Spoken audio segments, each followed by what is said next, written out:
Buen día, bienvenidos a Postdata, es viernes 29 de mayo, le tenemos las noticias. El gobernador Alfredo Ramírez defendió la reforma electoral que aprobó el Congreso de Michoacán, afirmó que no limita a los candidatos independientes y se convirtió en la primera del país en especificar la injerencia del crimen organizado como causal de nulidad. Por el contrario, el alcalde de Morelia, Alfonso Martínez, calificó como retrógrada, restrictiva y ofensiva la iniciativa que aprobaron legisladores locales y dijo no compartir el voto a favor de los diputados panistas al considerar que acotará la participación de los independientes. El gobierno de Michoacán publicó este mismo jueves en el periódico oficial del estado la reforma al Código Electoral y a la Ley de Justicia Electoral que aprobaron legisladores locales, por lo que entrará en vigor este viernes. En un acto masivo que se realizará en la Plaza Valladolid de Morelia, el gobierno de Michoacán replicará el informe que dará la presidenta Claudia Sheinbaum en el Monumento a la Revolución allá en la Ciudad de México el próximo domingo. El mandatario estatal anunció que se tiene previsto que la presidenta de México realice gira de trabajo por Michoacán el próximo lunes 1 de junio para encabezar el acto conmemorativo al Día de la Bandera. Con 50 pozos térmicos que se han registrado en la zona, habitantes de la localidad de El Salitre, municipio de Ixtlán de los Herbores, conviven a diario con el riesgo del surgimiento de una corriente de agua subterránea que puede alcanzar los 150 grados centígrados. Con un donativo de 100,000 pesos, el Ayuntamiento de Morelia puso en marcha la colecta anual de la Cruz Roja, que estará vigente hasta noviembre con el reto de recaudar 2 millones de pesos. Comenzamos.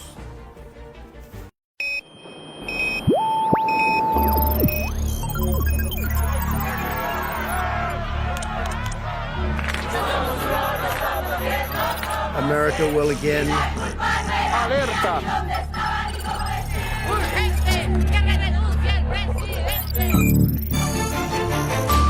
Vox FM.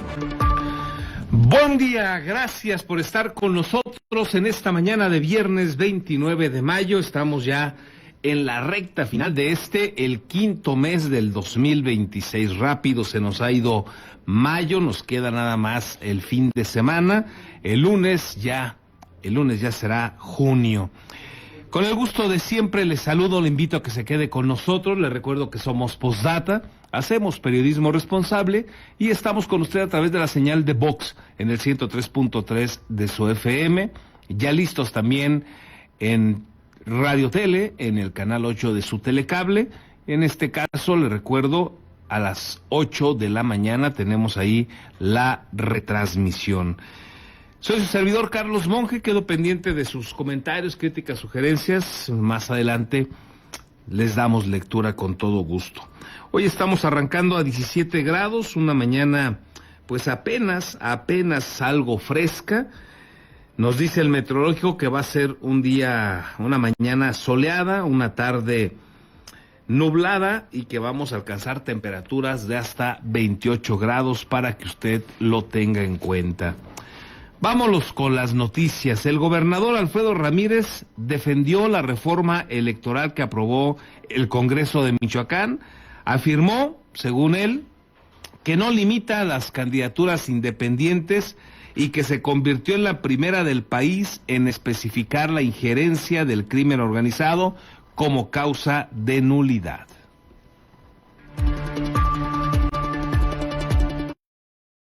En defensa de la reforma electoral que aprobó este miércoles el Congreso de Michoacán, el gobernador Alfredo Ramírez Bedoya descartó que existe alguna limitante a la participación de los candidatos independientes y aclaró que lo que se establecieron fueron reglas para que se sujeten a las mismas condiciones que los partidos políticos. Ante la protesta de integrantes del Movimiento del Sombrero frente a Palacio Legislativo, consideró que la violencia no es necesaria y los invitó a leer el contenido del dictamen que aseguró se publicó este mismo jueves en el periódico oficial del Estado. Ahora los independientes pueden ser candidatos, sí, y pueden participar, sí. No tienen ninguna limitante para participar. Lo que sí es que hay reglas. Yo entiendo las preocupaciones, los ánimos álgidos, ¿no? Ayer intentar entrar por la fuerza, tumbar la puerta. A ver, no es necesario eso. Al final, cuídeme pues, que no haya violencia. ¿Ya ve? No, sereno. Y están salvaguardados todos sus derechos. Yo les pido que se lea, que se lea el tema. Ramírez Bedoya destacó más bien los alcances de la nueva reforma al Código Electoral y a la Ley de Justicia Electoral del Estado, ya que por primera vez a nivel nacional establece la injerencia del crimen organizado como causal de nulidad de una casilla. Destacó la prohibición del registro a deudores alimentarios, aunque en este caso solo se hizo una corrección a la redacción del artículo, y señaló que se cerró la puerta a que corruptos puedan encabezar una candidatura. Recordó el caso del exgobernador Silvano Aureoles Conejo, que pese a ser inhabilitado por no entregar la declaración patrimonial final, fue candidato a diputado federal.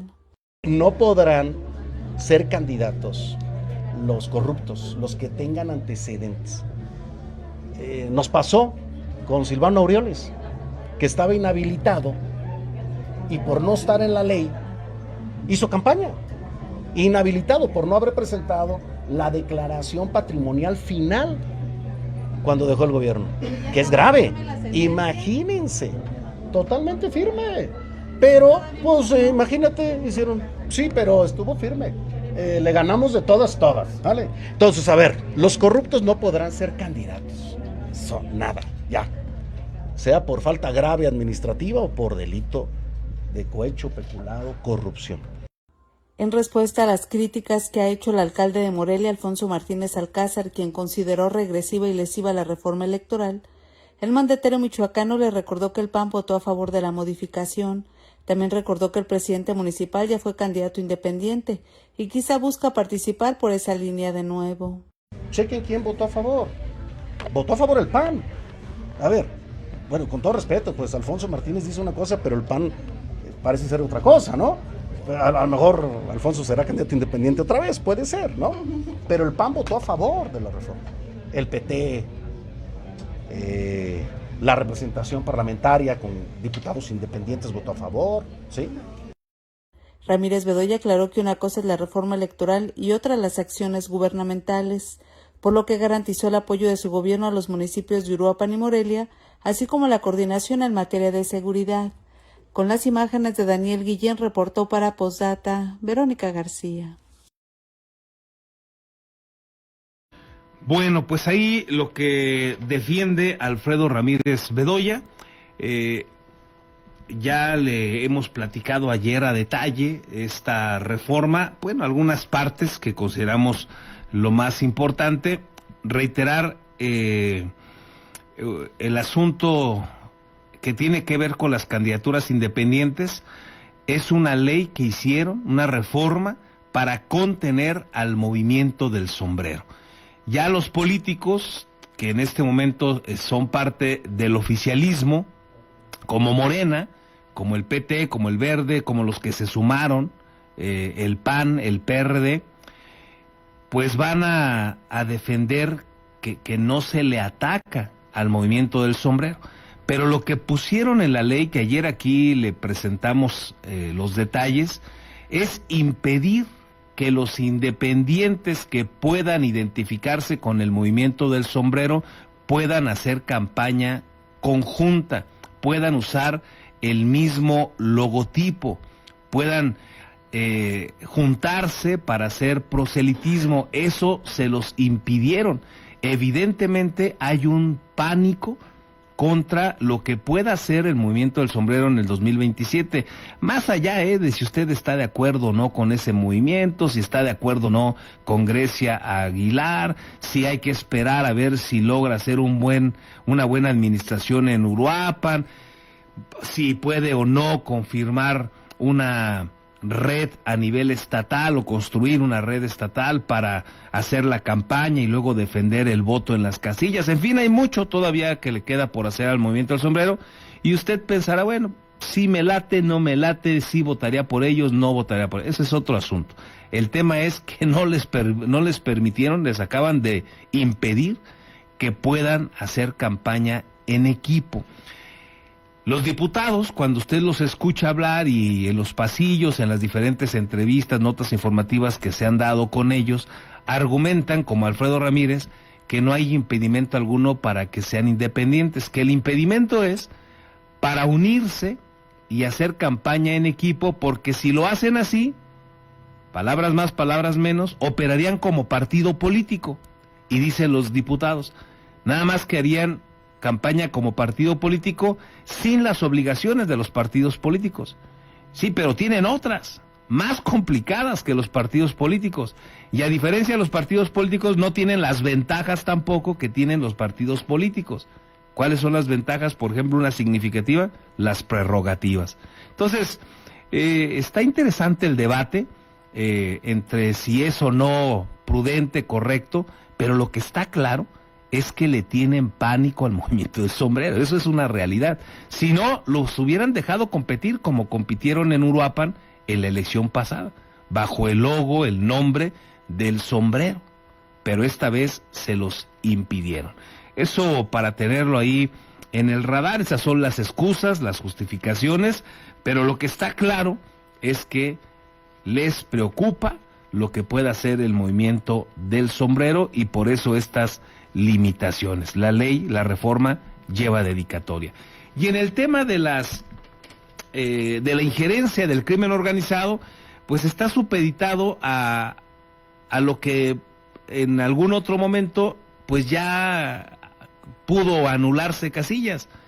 Es un pasito más, se logra un avance, qué bueno, pero tampoco se cree usted que va a ser tan significativo.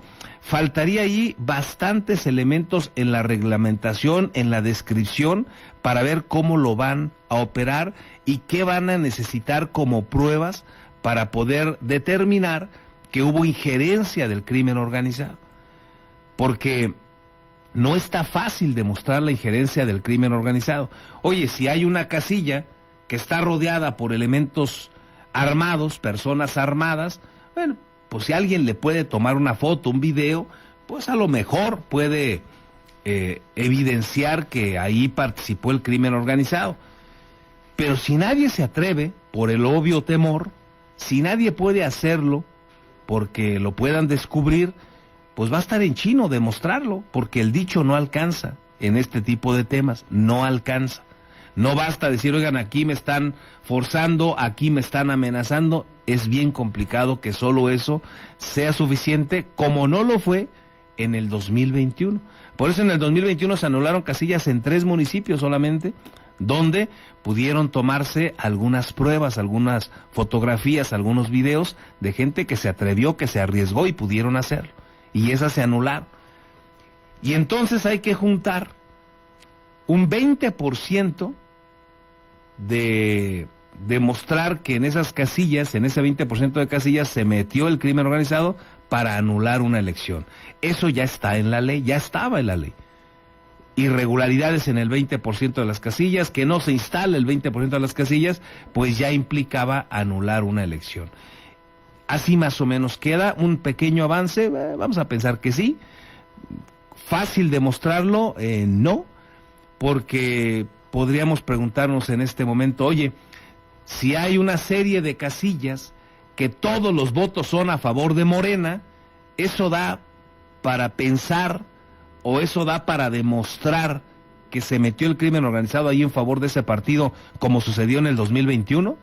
Y entonces, pues habrá quien diga, pues no, igual y toda la gente quería votar por Morena en ese pueblo, en ese municipio, en esa casilla, y entonces pues está en chino que eso lo vayan a validar como injerencia del crimen organizado, aunque todo mundo sepamos que operó así el crimen organizado y por eso nadie se atrevió a votar por otro partido y por eso hicieron ganar a Rocha Moya en Sinaloa y a Alfredo Ramírez en Michoacán. Pero ¿cómo anulas una elección así? Entonces anulas las casillas que te demostraron y entonces pues era en chino alcanzar el 20% para demostrar la injerencia del crimen organizado. Es decir, igual y hay un pequeño reconocimiento ahí, un pequeño avance, pero parece todavía muy difícil de que tenga una aplicación contundente en los hechos. Pero es lo que presumen los diputados, y es lo que presume Alfredo Ramírez, que habla como si él hubiera estado votando la reforma, seguro por dos razones: una, porque ellos presentaron una iniciativa, el gobierno de Alfredo Ramírez, y la otra, pues por el control que él sabe que ejerce en el Congreso del Estado con los de su color. Así las cosas. Ayer también, de manera errónea, Ramírez Bedoya aseguraba que ya fue aprobada la Comisión de Verificación de Integridad de Candidaturas, que busca evitar que se postulen candidatos con vínculos con la delincuencia. Sin embargo, al corregirlo, aseguró que la van a aprobar, pero ni siquiera sabía que todavía no se había aprobado, ni siquiera se informó que eso no iba en la orden del día de la sesión que tuvo el Congreso del Estado. Ahí en la entrevista tuvieron que corregirlo y no le quedó de otra más que aceptar que ni siquiera estaba informado.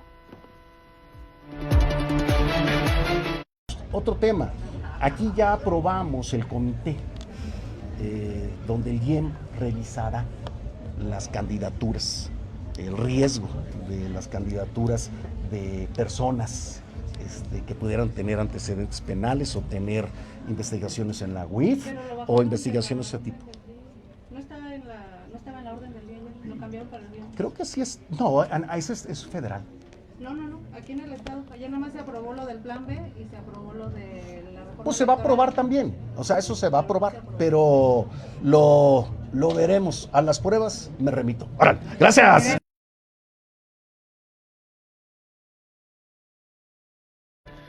Bueno, pues ahí le tuvo que explicar Vero García, porque el gobernador ignoraba lo que había sucedido en el Congreso del Estado. Evidentemente, o no lo informaron, o le informaron y se le olvidó, y daba por hecho cosas que todavía no existen.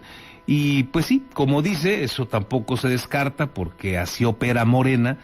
Si ya lo traen eso en el radar, como lo trajeron a nivel nacional y ya se aprobó a nivel nacional, bueno, seguramente lo van a aprobar en Michoacán, este comité para verificar la integridad de las candidaturas. Hoy hay muchas cosas que se están haciendo en materia de ley, como esta, que parece saludable. El problema es quiénes van a poner a esa comisión, quiénes van a formar esa comisión de verificación, y así como sucedió con el Poder Judicial, que está hecho pedazos, que hemos evidenciado, hemos podido ver todos, evidencias de la ignorancia de muchos jueces, de lo que está sucediendo terrible en la Suprema Corte de Justicia de la Nación, por esta imposición que ha hecho Morena de los suyos en estos cargos importantísimos.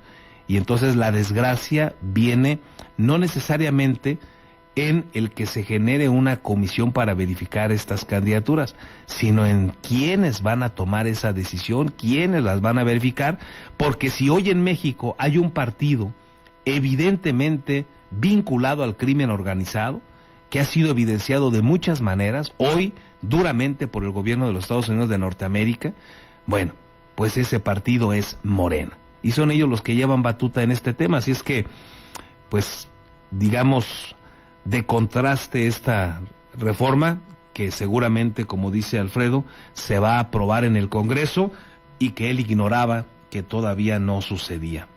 Así el gobernador de Michoacán.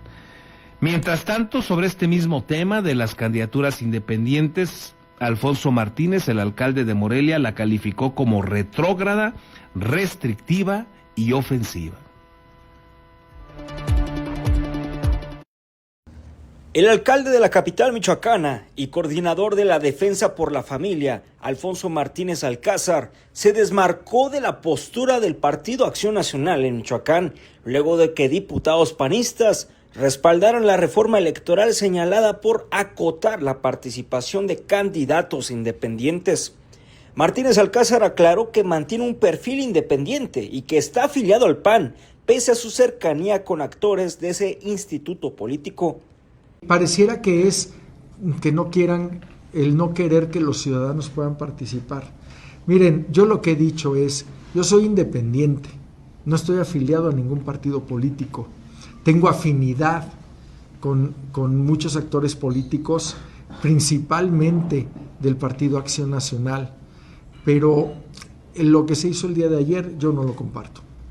El edil calificó la reforma como restrictiva, retrógrada y ofensiva para los ciudadanos interesados en contender por un cargo de elección popular sin el respaldo de un partido político. Es una ley restrictiva, retrógrada y ofensiva para los ciudadanos. Pareciera como que en algún momento dijeron, se permiten las candidaturas independientes, pero se les ponen todas las trabas para que no se lleguen a concretar. Sobre qué sucederá en su relación con el PAN, Alfonso Martínez sostuvo que continuará impulsando cambios al interior de los partidos políticos para fortalecer la participación ciudadana, tanto desde candidaturas independientes como desde las propias fuerzas partidistas. Yo creo que eso me pone en una posición de poder, de seguir luchando y sabiendo que todavía hay mucho que hacer al interior de los partidos políticos. El alcalde concluyó que analizará si participará o no en alguna impugnación desde su calidad de independiente para que estos puntos sean retirados de la ley electoral en Michoacán. Con las imágenes de Daniel Guillén, reportó para Postdata Fernando Salgado. Bueno, pues ya veremos si Alfonso Martínez va por la vía legal para tratar de echar abajo esta disposición, o bien si lo hace Grecia Quirós, que ella sí ya manifestó que va a buscar echar abajo esta reforma en lo que tiene que ver con los independientes por la vía legal. Mientras tanto, en tiempo récord, el gobierno de Michoacán publicó en el Periódico Oficial del Estado esta reforma al Código Electoral y a la Ley de Justicia Electoral de Michoacán, sin que se cumpliera siquiera un día de que el Congreso la había aprobado. Contrario a otros documentos que han sido aprobados en el Congreso del Estado y que el gobierno del Estado pues oculta, fíjese lo grave, oculta su publicación y luego la hace en un día ya muy pasado y le ponen fecha anterior, y esto ya ha sido evidenciado en varios momentos cómo ha hecho trampa el gobierno de Alfredo Ramírez en la publicación de reformas de leyes en el periódico oficial. Esta vez no fue así, esta vez rapidito la subieron, la publicaron, mejor dicho, esta reforma en el periódico oficial. En otros casos, le decía como ejemplo, le recuerdo, la reforma al Código Penal del Estado para tipificar la apología del delito. El cambio se concretó el 28 de mayo del 2025, pero fue publicada hasta el 28 de junio y le pusieron al periódico oficial fecha del 30 de mayo. Así de desvergonzado este gobierno de Alfredo Ramírez con este tipo de asuntos, y fue evidenciado, y se lo comento porque los periodistas que impugnamos esa iniciativa, esa reforma, estuvimos alertas tratando de tener ese documento, y bueno, se pudo conseguir hasta el 28 de junio, lo había aprobado el Congreso el 28 de mayo, y cuando la publicaron, cuando finalmente se tuvo el documento, lo publicaron con fecha de 30 de mayo. Así de tramposos estos de Morena y este gobierno de Alfredo Ramírez. De igual forma, le doy otro ejemplo. Publicó con fecha retrasada el nombramiento del entonces fiscal general de Michoacán, Adrián López Solís, como notario 178. Aquí también así se las ha gastado el gobierno de Alfredo Ramírez, que ha regalado notarías a diestra y siniestra. La designación fue publicada el 24 de julio del 2025, pero lo hicieron con fecha del 8 de julio de ese mismo año. Es decir, otra vez hicieron trampa. Lo mismo ocurrió con el nombramiento de 2 notarios titulares y 15 adscritos a Michoacán, publicados en el Periódico Oficial del Estado, 6 días después de que se entregaron los documentos a los beneficiarios, en su mayoría hijos o familiares de los titulares, y esto sucedió el 8 de julio del 2025. De acuerdo Los acuerdos, se publicaron con fecha anterior, ya que aparecieron el 20 de julio en el periódico oficial, pero fechado el 14 del mismo mes. Así pues, la historia de lo opaco y lo tramposo del gobierno de Alfredo Ramírez en situaciones que no tendrían por qué, que parecían de mero trámite. Y si así está esto, imagínense todo lo demás, cómo andarán las cosas. Por eso, pues hoy va a ser difícil que se pueda detectar alguna situación, porque además Alfredo Ramírez ha hecho uso del poder a plenitud, tiene prácticamente en todas las instancias de rendición de cuentas a sus compadres, a sus cuates, o a las esposas de sus cuates, o a los esposos de sus cuatas, y entonces, pues así se pone complicado. Tendría que llegar otro gobierno y ver si ese gobierno quiere realmente indagarle para ver qué más hay en la administración de un Alfredo Ramírez que es opaco y es tramposo en situaciones tan elementales. Habrá que reconocerles que ahora no lo hicieron con esta reforma en materia electoral y que ahora sí lo publicaron como debe ser. El alcalde de Morelia, Alfonso Martínez, aseguró que si el diputado federal David Cortés llega a encabezar el proyecto político del PAN en la capital michoacana, contará con todo su respaldo rumbo a la coordinación del cambio y la defensa de la familia. Aclaró que la definición todavía no está tomada y que el proceso interno continúa. Yo, como lo mostré en días pasados, tenemos muchas personas muy valiosas y por supuesto que si finalmente por ahí va a ser el proyecto, claro que tendría todo. Por supuesto que David Cortés es una persona que va muy perfilado, que ha trabajado, que ha sido 3 veces diputado, 2 local y 1 federal, que ha recorrido las calles, ha tocado puertas y pues, no dudaría que salga muy bien en las encuestas. De hecho, sale muy bien en las encuestas.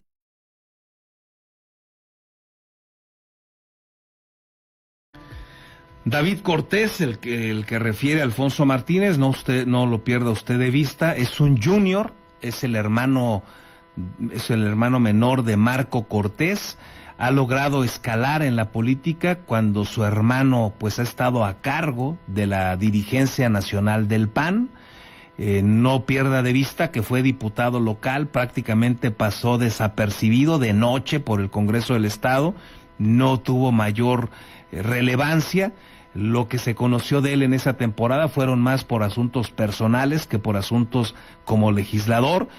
Y en el momento en que tenían que fijar una postura para defender la rendición de cuentas y la transparencia en Michoacán, el PAN, con David Cortés como diputado local y Marco Cortés, su hermano, como dirigente nacional, votaron a favor de que Alfredo Ramírez tuviera en la Auditoría Superior a su compadre Marco Bravo. No es un asunto menor, no es un asunto menor, tan no lo es que Alfredo se desgarraba las vestiduras cuando Silvano Aureoles puso a Miguel Ángel Aguirre, un funcionario en esos días de la Secretaría de Finanzas, que agarró a Silvano Aureoles, así lo manejaba Morena y Alfredo, y lo impuso como fiscal carnal, le llamaron. Auditor carnal, en la Auditoría Superior de Michoacán a este personaje. Y luego llega Alfredo al gobierno y hace lo mismo que había criticado, pero peor incluso, porque impone a su compadre y lo reconoce Alfredo, que había operado en el Congreso para ayudarle a su compadre. Y en ese momento, que se ocupaba una oposición contundente, lo votaron a favor. Y entre los que votaron, David Cortés. Todos los panistas lo votaron. ¿Y sabe cuál es la sospecha que prevalece en aquellos días? Que compraron el voto de los panistas. Y como Alfredo quería que fuera su compadre, el auditor, pues se presume que se pagaron millones de pesos por cada voto de los legisladores. Y en esa sospecha y en esa evidencia de que votó a favor del auditor compadre, se encuentra David Cortés. Terrible si los panistas mandan a este junior a ser el candidato por Morelia. De una ausencia de trayectoria, no tiene mayor oficio en la administración pública y tiene estos votos desafortunadísimos a su paso por el Congreso. ¿De veras está pensando el PAN dejar que sea este tipo, el junior de Marco Cortés, candidato por Morelia? Pobre Michoacán, caray, pobre Morelia, luego ni para dónde hacerse con esta clase política que tenemos en Michoacán. Y bueno, Alfredo Ramírez también anunció que no viajará a la Ciudad de México para acompañar a la presidenta Claudia Sheinbaum en el informe de su rendición de cuentas, otra mañanera, pero ahora va a ser pues en una plaza pública y la van a retransmitir en plazas públicas de todo el país. Y entonces dijo que él se va a quedar porque el domingo 31 de mayo pues van a retomar la transmisión aquí en la Plaza Valladolid que la presidenta hará desde el Monumento a la Revolución. Están convocando a que usted esté en la Plaza Valladolid desde las 8 de la mañana. El informe de Claudia Sheinbaum será esta mañanera que se va a reproducir ahora en el Monumento a la Revolución, pues la va a hacer a las 10 de la mañana allá en la Ciudad de México, Claudia Sheinbaum. Que la doctora Claudia Sheinbaum va a dar un mensaje a la nación este domingo en el Zócalo de la Ciudad de México. Y los gobiernos, las gobernadoras, los gobernadores del Movimiento Regeneración Nacional vamos a replicar estas asambleas y eventos en nuestros estados. Será aquí en Morelia a las 9:30 de la mañana, en Morelia, ¿sí? Ya se dará la ubicación, estamos pidiendo los permisos al ayuntamiento y ya daremos, pero va a ser aquí en Morelia. Va a ser un evento masivo. Bueno, en ese momento no tenía el dato, evidentemente, Alfredo Ramírez, pero ya más tarde, a través de un comunicado, están haciendo la convocatoria para que la gente llegue desde las 8 de la mañana y que será en la Plaza Valladolid, por si usted quiere ir. Bueno, vámonos con otros asuntos, porque también Alfredo Ramírez informó que la presidenta podría regresar a Michoacán luego de 4 meses, podría recordar usted que vino el 6 de febrero y desde entonces pues no ha regresado. Todo mundo esperaba que desde el año pasado viniera a Uruapan, no lo hizo, tampoco cuando su plan Michoacán, tampoco quiso venir a Michoacán ni a Uruapan, lo anunció desde la Ciudad de México, ha venido según ella a supervisar los avances, como en ese 6 de febrero, pero tampoco pisó Uruapan. Y bueno, pues ahora dice Alfredo Ramírez que es posible que este 1 de junio, el lunes, venga a encabezar la celebración del Día de la Marina en el puerto de Lázaro Cárdenas. Indicios de que viene la presidenta Claudia Sheinbaum a Lázaro Cárdenas no nos han confirmado aún. Vendría este lunes a la celebración del Día de la Marina Armada de México. Esa es la información que tengo.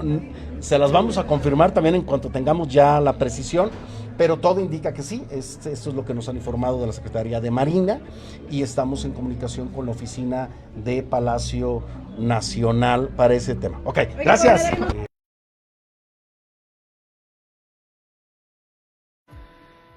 Gracias como todos los días por sus comentarios, sus opiniones. Gerardo Méndez nos dice buen día, esperando que tengan bonito fin de semana todo el equipo. Bedoya, en lugar de gastar en la transmisión del informe de mentiras de la presidente, ese dinero lo debería invertir en cosas que hacen falta en Michoacán, que por cierto no son pocas, pero que viva el acarreo. Pues no, Gerardo, ojalá que se acabara ya el acarreo, pero no, los partidos les encanta eso.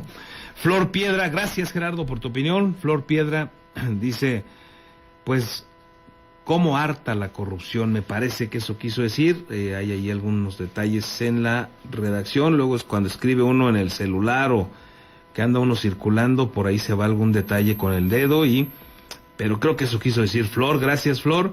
Melchor Ornelas, buen día Carlos y amigos, Aquila también es michoacano, al cual no llega ni el buki ni la arrolladora para adormecerlos con pan y circo, los despierta la realidad que viven, la comunidad indígena de Pómaro, 3 personas murieron y maestra herida.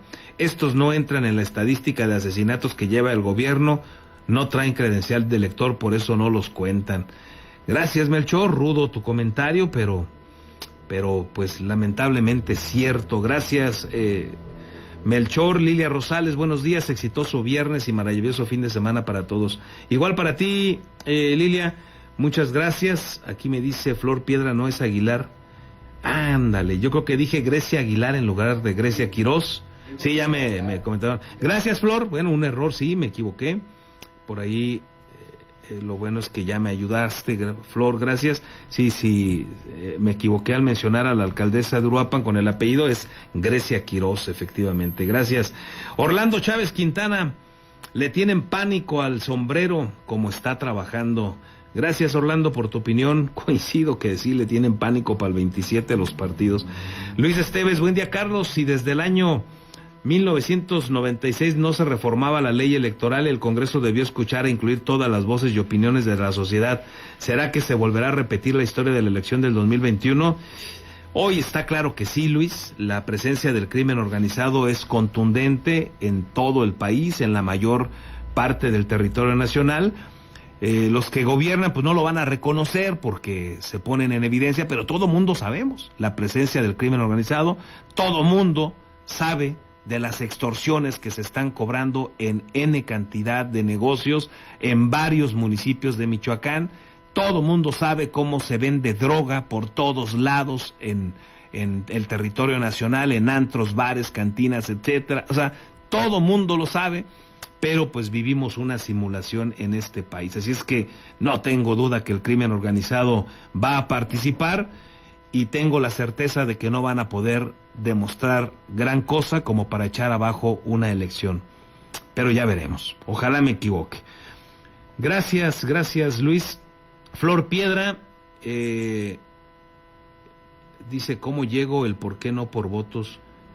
Híjole, no, algo está pasando ahí a la hora de escribirnos, Flor, ojalá nos ayudes ahí corrigiendo y poniéndolo otra vez de manera correcta. Muchas gracias. Alfredo González, es una vergüenza de gobernador, viste de cuerpo entero lo que son los morenos en su doble discurso y su hipocresía. La reforma electoral expone el pavor extremo que le tienen los partidos, excepto Movimiento Ciudadano, de perder sus privilegios y seguir robando el dinero del pueblo, porque Michoacán será independiente en el 2027 y no habrá indulto con la corrupción de los gobiernos pasados. Gracias, Alfredo, por tu opinión, muchas gracias. César Borgi, buen día, Carlos. Con estas reformas a los códigos electorales, el Estado y la Federación, solo resta decir adiós democracia y bienvenida dictadura. Híjole, pues sí estamos dando pasos agigantados, César, pero ojalá que todavía podamos defendernos, ojalá. Pero sí, Morena tiene todos los matices de una dictadura y lo están destrozando la democracia. Ya lo hicieron con los organismos autónomos ciudadanos, ya tienen bajo control al INE, al Tribunal Electoral del Poder Judicial de la Federación. Ahora van a permitir que los integrantes del Tribunal Electoral puedan reelegirse, y cuando le cuestionaron de esto a Claudia Sheinbaum, ahora no tuvo palabras para opinar, nos dijo que no opinaba, porque pues ella había dicho que había que acabar con las reelecciones, y ahora resulta que en el tribunal, como los tienen a todos de su lado, pues ahora no tuvo opinión la científica sobre la reelección. Así las cosas. Gracias, César, terrible lo que comentas, pero cierto. Laura Oliva Hernández, Carlos, buen día. El Junior Cortés, el peor para candidato del PAN, toca puertas en las elecciones, pero no es nada productivo, un tipo gris. Totalmente de acuerdo, Laura. Híjole, pobre Michoacán, reitero, pobre Morelia. Imagínense ustedes, ese es el candidato que puede tener el PAN para Morelia. Un Junior que ha pasado de noche en las chambitas que evidentemente la sospecha lo dicta y me parece que es verídica. Le ha conseguido su hermano siendo dirigente nacional y con todavía la presencia que tiene en el PAN Marco Cortés. pero ha pasado efectivamente de noche. Gracias por sus comentarios, sus opiniones valiosas y que enriquecen nuestro espacio informativo. Déjeme informarle también que con 50 pozos térmicos que se han registrado en la zona, habitantes de la localidad de El Salitre, municipio de Ixtlán de los Herbores, conviven a diario con el riesgo del surgimiento de una corriente de agua subterránea que puede alcanzar, escuche usted, hasta 150 grados centígrados. Esto por lo que sucedió en días pasados, donde se descubrió pues este otro fenómeno, uno más, denominado pozo térmico. En El Salitre, una pequeña localidad del municipio de Ixtlán de los Herbores, la tierra puede abrirse de un día para otro. Del suelo brota vapor, agua caliente y lodo. Para quienes viven ahí, no se trata de una escena extraordinaria, sino de una actividad superficial hídrica con la que han convivido desde niños, aunque sin protocolos claros para enfrentar la emergencia. La comunidad se ubica a unos minutos de la cabecera municipal en esta zona, donde las manifestaciones de agua caliente forman parte del paisaje. Sus habitantes hablan de pozos que aparecen de vapores que salen de la tierra y de brotes que con el paso del tiempo también pueden desaparecer. Lo cuentan como parte de su historia familiar, pero también con la preocupación de no saber qué hacer cuando el fenómeno ocurre dentro o cerca de una vivienda. El caso más reciente que marcó a la localidad fue el de la familia Chávez Duarte, en cuyo predio surgieron 3 pozos detrás de su casa. Al principio fueron pequeños brotes de agua caliente, pero después se ampliaron hasta expulsar vapor y lodo caliente. De acuerdo con datos proporcionados por autoridades de protección civil, que se negaron a dar mayor información, uno de los pozos dentro de la vivienda alcanzó temperaturas de hasta 150 grados centígrados. La actividad duró alrededor de 2 horas y la zona se mantiene acordonada. En el mismo terreno donde aparecieron los pozos, la familia criaba cerdos. Uno de los animales murió y el resto tuvo que ser trasladado a otro espacio con apoyo de vecinos. Don Alfonso Chávez, habitante de la comunidad, rechazó que se hubiera tratado de una mortandad mayor, como circuló en algunos videos. Este es otro que sacan, que videos que subieron no son ciertos. Se murieron todos los marranos, tampoco es cierto, nomás se murió. ¿Nada más se murió un marrano? Sí, yo andaba aquí ayudándoles aquí, a sacar los marranos para afuera. Oye, pero entonces es común aquí en la comunidad, sí, que así viven siempre, que pueden, ¿es algo como natural sí, o qué? Natural, sí, pues nada, la gente pues no se espanta pues tanto, sí. No la espantas cuando recién que truena, pues ya. La escena dejó claro que aunque para los habitantes este tipo de actividad es conocida cuando ocurre de manera repentina, puede representar un riesgo directo para las familias, sus viviendas y sus medios de vida. Según los datos recabados en la zona, existen cerca de 50 pozos térmicos en el área. Uno de ellos, con una profundidad aproximada de 220 metros, alcanzó los 90 grados centígrados, mientras que otros ubicados a un costado con más de 15 años de actividad también han registrado altas temperaturas. Don Jesús Chávez, vecino del Salitre, recuerda que cuando tenía 17 años también apareció un pozo detrás de su casa. Con los años el brote terminó por taparse y su familia pudo seguir viviendo ahí. Yo tenía 17 años, yo casi más de 20 años.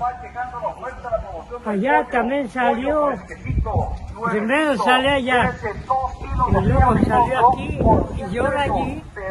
Es que todo esto era puro, ¿cómo se llama? Puro desierto. Y corría todo el agua por aquí, toda el agua corría por aquí. Entonces su casa ya también había salido uno. Sí, también ya. Ajá. Y entonces para usted no es nuevo, pues esto que está pasando, digo. No. Oía unos fregadas allí, nada me asomé ya. Para él lo ocurrido no es nuevo, asegura que con el tiempo algunos pozos se cierran solos o son tapados con tierra porque el uso de cemento podría ser contraproducente ante la fuerza con la que vuelve a salir el agua caliente. No, o sea que vino una señora y luego ya después me dijo, mira, hay un señor y vino el señor y ¡zas! ¿Pero lo taparon o qué? ¿Cómo? ¿Con qué o cómo? ¿Con cemento, con tierra, con qué? Así con pura tierra. Es que con cemento se imagina, sale otra vez y se avienta el cemento. Por la fuerza. Por la fuerza. Los pobladores explican que debajo de la comunidad corre lo que ellos llaman una veta o corriente subterránea de agua caliente. Esa explicación, construida desde la experiencia de quienes habitan el lugar, les ha permitido entender por qué en distintos puntos aparecen emanaciones de vapor o brotes de agua caliente. Sin embargo, esa familiaridad no ha venido acompañada de información técnica suficiente ni de medidas preventivas permanentes. Don Alfonso Chávez, de 66 años, asegura que para quienes han vivido toda su vida en el Salitre, este tipo de fenómenos forman parte del entorno. Reconoció que el momento de mayor tensión ocurre cuando el suelo truena o comienza a salir el vapor. Es que aquí abajo, enseguida atrás de la bodega hay muchos pocitos. Ahí asisto yo con unos ingenieros que vienen de Morelia, voy checando ahí esos pozos. Pero yo trabajo con ellos, cuando vienen me llaman a mí para hablar con ellos. A unos metros de El Salitre se encuentra también el balneario conocido por sus aguas termales y por el geyser principal de Islán de los Herbores, uno de los atractivos turísticos de la zona. Pero fuera del espacio recreativo, el fenómeno adquiere otra dimensión. No es solo un atractivo natural, sino una condición territorial con la que viven familias enteras en sus patios, calles y viviendas. El problema, señalan los habitantes, es que no existe una ruta clara de actuación. No saben a quién llamar, primero qué distancia deben guardar, cuánto evacuar, cómo proteger a sus animales o qué señales pueden indicar mayor peligro. En el caso de la vivienda desalojada, especialistas pidieron esperar alrededor de una semana para informar si la familia podía regresar, pero la incertidumbre permaneció. El dueño de la vivienda, Francisco Chávez, prefirió hablar poco, aunque aseguró que no tiene temor de regresar cuando las autoridades se lo permitan. Yo no tengo miedo, yo no. Yo a la hora que él ya me diga, ¿sabe qué? Ya puede venirse a vivir aquí, ya. Es más, usted ya vieron ahí, ya está como si no fuera nada. ¿No vieron ahí? Sí. Pues ya, así es. La señora que tiene tal... Así, en El Salitre, la cotidianidad y el riesgo conviven en el mismo suelo. La población ha aprendido a mirar al vapor como parte de su entorno, pero también reconoce que vivir sobre una zona de actividad superficial hídrica exige algo más que costumbre, requiere información, monitoreo, protocolos de emergencia y acompañamiento institucional para que las familias sepan cómo actuar antes de que la tierra vuelva a abrirse. Reportó para Postdata América Juárez Navarro. Bueno, pues ahí lo que sucede en esta comunidad de Islán de los Herbores, El Salitre, ahí está esta parte de nuestro Michoacán donde, bueno, pues se da este fenómeno de corrientes de aguas subterráneas a altísimas temperaturas y que pues en días pasados ahí se convirtió en una noticia que caminó bastante por las redes sociales. Y bueno, se dio una vuelta para conocer los detalles y platicarle a usted estos pormenores nuestra compañera América Juárez. Ahí lo que pasa y cómo viven y cómo conviven también con estos asuntos los vecinos, los locatarios de esta comunidad de El Salitre. En otros asuntos, con un donativo de 100,000 pesos, el Ayuntamiento de Morelia puso en marcha la colecta anual de la Cruz Roja Mexicana, que estará vigente hasta noviembre, tiempo en el cual esperan recaudar más de 2 millones de pesos. Desde el Centro Administrativo de Morelia inició la colecta municipal de la Cruz Roja, donde el presidente municipal Alfonso Martínez Alcázar y la presidenta honoraria del DIF, Paula Delgadillo Hernández, entregaron un cheque por 100,000 pesos a la organización civil. En su mensaje, el alcalde exhortó a los morelianos a cooperar para ayudar a fortalecer a la Cruz Roja y que sus servicios sigan salvando vidas en la capital. Este año nuevamente hacemos una aportación como municipio, pero lo más importante es la aportación que hagamos cada uno de nosotros y lo que podamos ayudar a juntar aportaciones de la ciudadanía. Pues esto apenas comienza el día de hoy y hagamos que comience con el pie derecho. Por su parte, el presidente del Consejo Directivo de la Cruz Roja Morelia, Armando Moreno Ramos, compartió que la eficiencia y atención a cada llamado depende de la solidaridad de la sociedad, por lo que destacó de suma importancia la cooperación a esta causa. A pesar de la rapidez de respuesta y la eficacia con la que contamos ahorita, depende en gran medida de la solidaridad y apoyo económico de la sociedad el que hagamos nosotros bien nuestro trabajo. La colecta de la Cruz Roja estará abierta a partir de este 28 de mayo hasta el mes de noviembre, donde buscarán recaudar cerca de 2 millones de pesos, recurso que será destinado a la reparación de ambulancias que prestan atención al municipio. Con las imágenes de Daniel Guillén, reportó para Postdata Fernando Salgado. Con esto déjeme hacer una breve pausa, regresamos.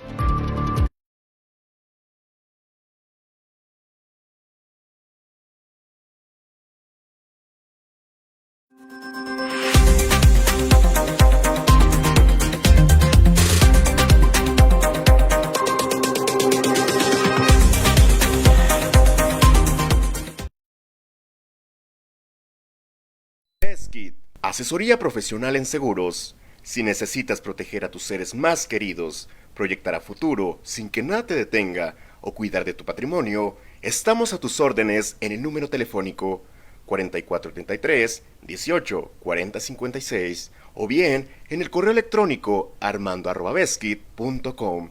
El licenciado Armando Dueñas Díaz, profesional en asesoría de seguros, espera su llamada.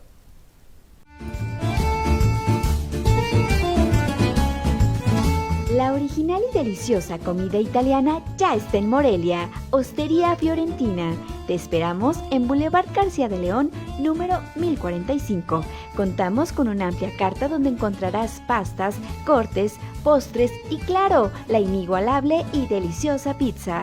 Desayuna, come o cena con nosotros. Ven a maravillarte del sabor italiano.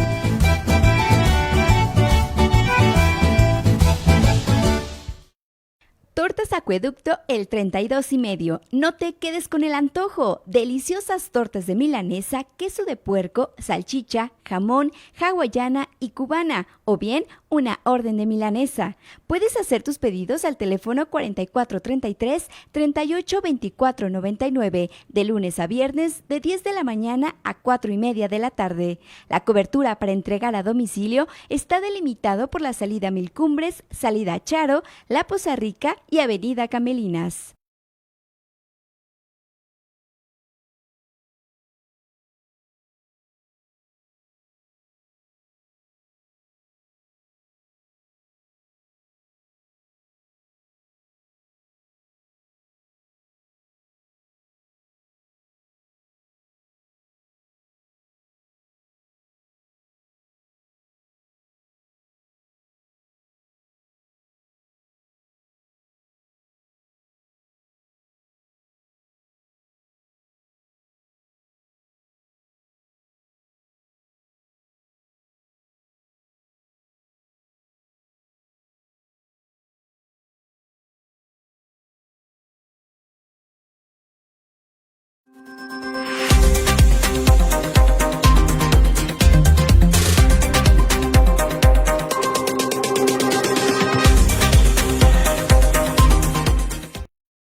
Ya estamos de regreso, muchas gracias por continuar con nosotros. Déjeme informarle ahora que con un llamado a que busquen la vía del bien y la legalidad para alcanzar el crecimiento profesional, el presidente municipal de Morelia, Alfonso Martínez, encabezó la entrega de la condecoración al mérito juvenil a jóvenes morelianos destacados.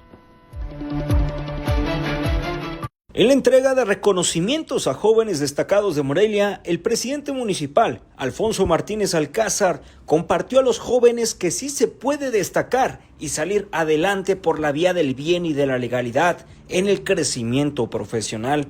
Durante la ceremonia, el alcalde destacó la necesidad de reconocer a quienes se esfuerzan y sacrifican parte de su vida para lograr un mejor futuro. Un mérito que debe difundirse y repetirse entre la juventud. En Morelia, en Michoacán y en México, tenemos que reconocer a los jóvenes que se esfuerzan. Tenemos que reconocer a los mejores ciudadanos, porque tenemos que mostrar que sí se puede por la vía del bien, que sí se puede por el camino de la legalidad. Martínez Alcázar advirtió que actualmente existe una descomposición social que se refleja en el incremento de la violencia en el país, por lo que la cultura del esfuerzo debe permear entre los jóvenes, diciéndoles que perseverar sí es un camino de crecimiento profesional. En representación de las y los galardonados, la joven Sofía Román Izquierdo llamó a las juventudes a involucrarse en las problemáticas sociales y a actuar desde sus propios espacios para generar cambios en Morelia y el país. Hoy las y los invito a no permanecer indiferentes frente a las desigualdades que vivimos todos los días. Y sé que hoy quienes reciben esta distinción en las distintas categorías también han puesto su talento, su dedicación y su esfuerzo al servicio de algo mucho más grande que ellas y ellos mismos. A las juventudes que hoy nos escuchan, quiero decirles que no esperen el momento perfecto para comenzar. La condecoración al mérito juvenil reconoce anualmente a jóvenes morelianos que destacan por su compromiso y contribución en diferentes áreas, con el objetivo de impulsar modelos positivos para nuevas generaciones. Con la edición de Víctor Jaramillo, reportó para Postdata Fernando Salgado.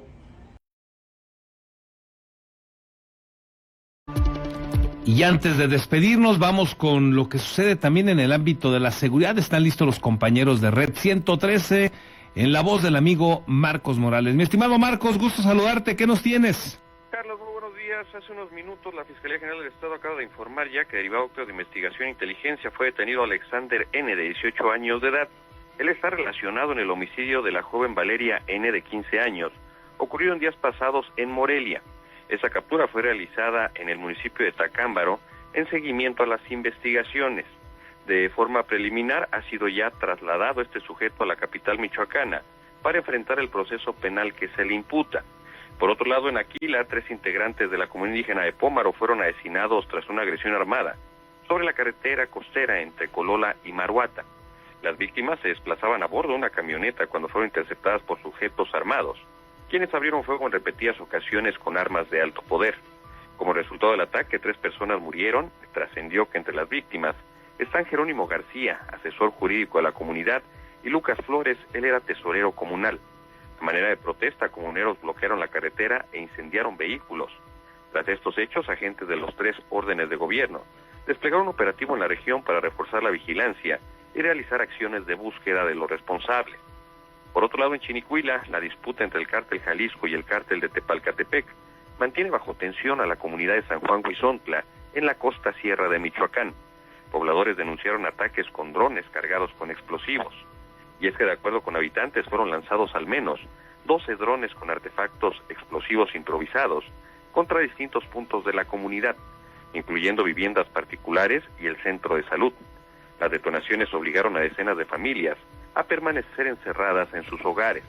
Los pobladores señalaron que realizaron reportes al número de emergencias y exigen la presencia permanente del ejército y policías ante la disputa criminal que persiste en la región. Mi estimado Carlos, es la información. Gracias, Marcos. Excelente viernes y buen fin de semana. Aquí al pendiente, excelente fin de semana para todos. Y con esta información llegamos a la parte final. Muchísimas gracias por habernos acompañado. Que tenga usted un excelente fin de semana. Por favor, disfrútelo. Y por acá nos encontramos el lunes. Hasta entonces.